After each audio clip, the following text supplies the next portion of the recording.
Hey all. Okay, so American Federalism. Thought I posted it for you guys, Module 3A, implying that there's a 3B. There is. 3A covers the broad contours of American federalism, kind of like from 30,000 feet. So I have some material there, some slides on the pros and cons of American federalism, right? Because no method of governance is perfect. Any method of governance that you choose is going to have, pros and cons, strengths and weaknesses. So I try to cover that. What did I want to say about that? Let's note, right, that in today's world, there's really only two choices that nation states have to make. You can either choose to govern using federalism, in which you divide power between national, state, and local governments, or you can choose unitary governance, where you centralize nearly all power in the hands of the national government. Unitary forms of governance can definitely work, are viable, can be consistent with a healthy, vital democracy. Japan has a unitary form of governance, right? They're small, relatively homogeneous, and a lot of shared identity there. That totally works for them. Cool beans. Right? That wouldn't work in America, right? We're too large and diverse. You got to have some room for different parts of the country to go their own road while still having a common bond, right? E pluribus unum, it says on our coins, I think, or the dollar bill or something, right? From the many one. That's what federalism tries to accomplish. All right. And then I have two sets of slides on the evolution of American federalism from the sort of pre-revolution, pre-Constitution America, right? America under the Articles, America under the Constitution. And then there's a big shift, right, after the Civil War, as a result of the Civil War. And that's part two, I think, covers from the collapse of Reconstruction to the present. All right, so you have that. Now, notice that our authors do talk as well about state and local government broadly. I don't want to get too deep into those weeds, honestly, because we're going to have another module, Module 3B, on the specifics of state and local government here in Nevada. All right, so I don't want to go too deeply into the weeds of that material in Chapter 3 that covers state and local government broadly. All right, but I do want to say a few things about that, because our authors make some great points. One, right, they emphasize the issue of voting rights. We talked about that, right? At the outset, the founders, rightly or wrongly, devolved nearly all power over elections to state governments. Now, look, over time, right, we came to realize that was problematic, that state governments historically have behaved very badly on voting rights, very badly. And arguably they're doing some of that again today. That's where power is in a democracy, is in how people vote and who votes and how hard you make it or how easy you make it, while still maintaining the integrity of your elections. Right, so we ultimately decided, right, to impose certain federal standards on voting rights. Thank heavens. So we get things like the 15th Amendment, right, guaranteeing the right to vote on the basis of race. Post-Civil War, part of Reconstruction. We get an amendment to the Constitution in the early 20th century guaranteeing women the right to vote. We get an amendment in, I think, the 1970s guaranteeing young people the right to vote. We get the Voting Rights Act of 1965 and later amendments. Okay, so we now have federal standards. Shows you how federalism works, though, right? States still have primary authority over elections and voting rights, but the feds now exercise some oversight authority on that issue. All right. Now, that being said, notice that case, right? Shelby County v. Holder from 2013, I believe, where the Supreme Court decided, I believe incorrectly, many believe correctly, it's contested, that the Voting Rights Act, they were going to limit it. They were going to modify it, strike down a clause that they believe is no longer consistent with the Constitution, right, as written. And that's right, this issue of preclearance. It's a little technical, but prior to the Shelby decision by the court in 2013,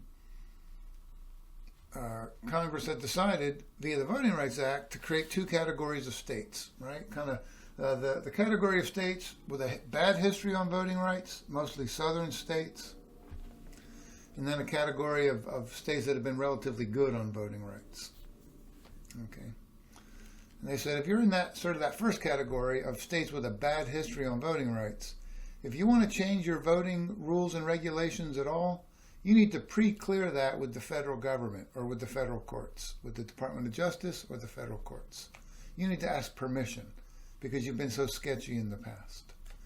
Then if you're in this second category of states with a better history on voting rights, you don't have to seek pre-clearance when you change your voting rules and regulations.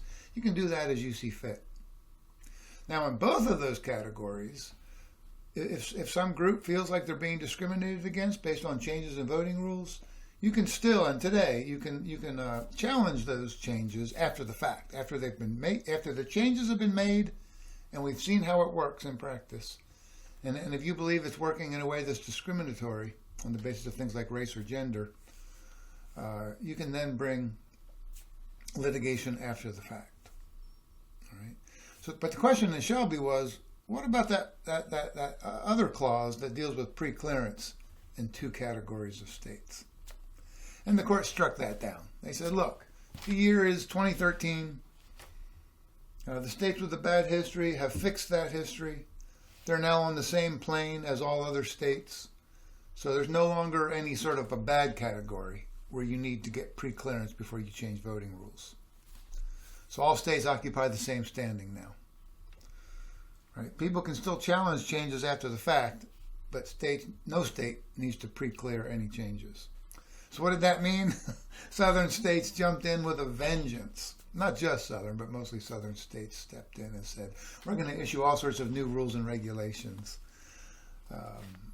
because we no longer have to get them pre-cleared. So we're going to go a little crazy. And they continue to do that today.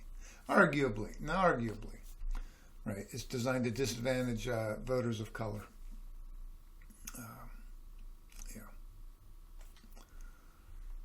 So, right, that's an issue of federalism, isn't it? The courts have said, rightly or wrongly, I think wrongly, many think rightly, that states should have the authority to change their voting rules and regulations as they see fit without getting pre-clearance from the feds. All right. So that's worth thinking about in terms of federalism is often about civil rights, by the way. Remember old James Madison, right, said that in small republics, the danger of tyranny is the greatest. He was talking about the danger of tyrannizing the elite property owners like himself. But today we would probably have a somewhat different view of what constitutes a minority group, i.e. minority defined by, let's say, race. And there's that tendency, right? So that means that if you give states, small republics, or local governments, even smaller republics, if you give them a lot of power over voting rights, there's a real danger that they could use that to tyrannize racial minorities in particular. Okay. So that's why some find that the court's decision shall be problematic. It doesn't take Madison's concerns as seriously as it should. Our authors point out that as America has sort of evolved over time, racial minorities tend to be concentrated in certain geographies across the country, tend to be concentrated in cities in particular. Right, so under federalism, that means that minorities have their best chance of being empowered in local governments where they're the majority, in cities often, right? That's worth thinking about. And look, you're going to find, right, the highest concentration of Asian Americans geographically on the west coast of America and in the Pacific Northwest, in cities like, let's say, Seattle, Los Angeles, San Diego. You're going to San Francisco, did I say that? You're going to find blacks concentrated in cities on the East Coast and in the South. And you're going to find Latinos concentrated in the Southwest, in cities like Las Vegas, Phoenix, Los Angeles, and so forth. Okay. So it's often right where minorities are going to be the most empowered politically. That's just a fact of life. That's just a fact of life in America. If your group, as it were, is in the majority, you've got a better chance of being politically empowered, right? That's realpolitik. It's pragmatic. It's mostly how things often are in America. Now, what we've seen, right, because federalism is complicated, what we've seen increasingly in today's political climate, right, where we're increasingly polarized, and that does break down along the lines of not just party, but also race, right, because those are intertwined in America. The Republican Party is mostly a party of white people. The Democratic Party is a racially and ethnically diverse political party. So increasingly, right, you're getting red states controlled by Republicans like Florida or Texas. Right, state governments are taking away the power of local governments and exercising state power over local governments. Where is it? I think Texas is taking over the administration of elections in Houston. Okay. And for Democrats and black people, right, that's very concerning. They're like, no, we got this. Right? We can handle our own elections here. And the Texas legislature, which is deeply, Republican, is like, oh, no. We're going to take over the administration of elections in Houston because we don't trust you people. We don't trust you people. Same thing's happening in Florida, right? Similar dynamics here, where the state is increasingly centralizing control of things like education, law enforcement, gun control legislation, things like that. They're telling local governments, you don't know what you're doing. You're getting it all wrong. We don't trust you people. We don't trust you people. We're going to centralize power in the state legislature and the governor's office. Right? And where do people of color have the hardest time being a majority? At the state level. Right? And at the national level.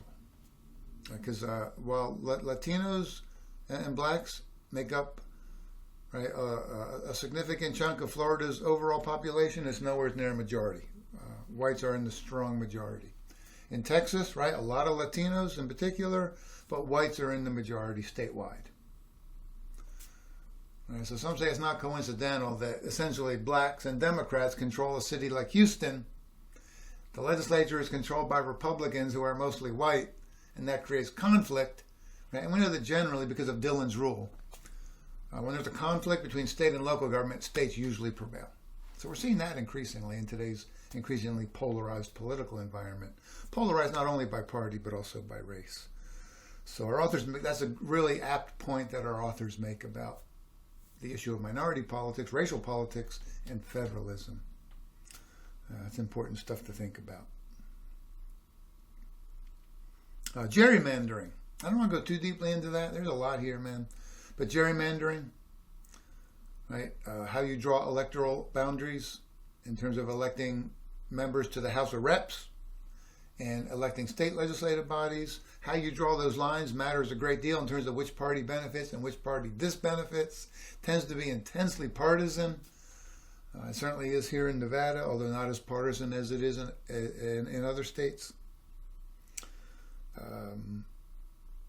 And again, right, it boils down at some level to racial and partisan politics.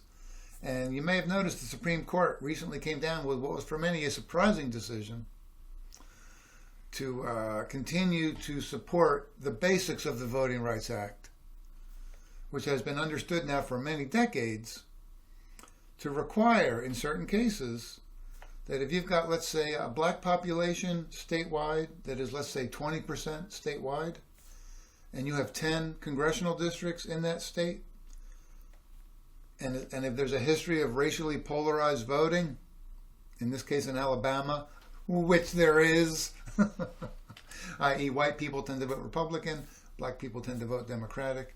If you have a history of racially polarized voting, and if, let's say in this case, African Americans, blacks make up 20% of Alabama's population, let's say, statewide, and there's 10 congressional districts, you must create 2 black majority congressional districts where black voters have the opportunity to elect a candidate of their choice. That's not attractive or pretty, right? But Congress said, but that's the reality. Would that that were not the reality, but it is. All right, so that was the question. Was that requirement in Alabama? Because what the Alabama legislature had done was they created 1 black majority district and 9 white majority. And that was challenged in court, and it came before the U.S. Supreme Court. And because the court now was so conservative and had been so hostile to the Voting Rights Act, Steve Shelby, that many thought the court was going to essentially strike down that understanding of the Voting Rights Act. And typically for that you would use the 14th Amendment and say that that focus on race and drawing boundaries violates equal protection. There's a tension there, it turns out, between the Voting Rights Act and the 14th Amendment. And the court, surprisingly, because of the votes of Chief Justice John Roberts and Justice Brett Kavanaugh joining the liberals, the 3 remaining Democrats on the court actually ruled 5-4 that yes, Alabama must create 2 black majority congressional districts. The Voting Rights Act, that part of it, is still in place. That caught a lot of people, including myself, by surprise, because most thought the court would go the other way, because that's been their recent history, because they're so thoroughly dominated by conservative Republican justices. But, look, the court can still surprise. The court can still surprise. It usually doesn't, but it can. And it did in this case. So that's another issue, right? Again, given that minorities often will be the majority in cities, but not statewide, to the extent that gerrymandering is controlled at the state level, right, it can make it difficult for people of color to get a fair shake, many would argue, in terms of voting rights. But here the Supreme Court steps in and vindicates that right. Because the Alabama legislature, if they had their druthers, they would probably create 0 black majority congressional districts. There's no real question that that's what they wanted to do. But they felt like that's going too far. And so we're going to create 1. Even though blacks are about 20% statewide, 10 congressional districts, right? 1 out of 10 is 10%, not 20%. And the court said, no, come on, man. Be better, Alabama. Be better. You need to create 2 black majority districts. So that's a rare win for Democrats and people of color on the Voting Rights Act in today's political environment. So again, that's partly about federalism, right? The division of power between state and local with a role for the feds. If that doesn't capture it perfectly, I don't know what does. All right. I'm going to leave it there. Sorry I talked so damn long. I do apologize. Too late to apologize. It's too late. All right. Thanks.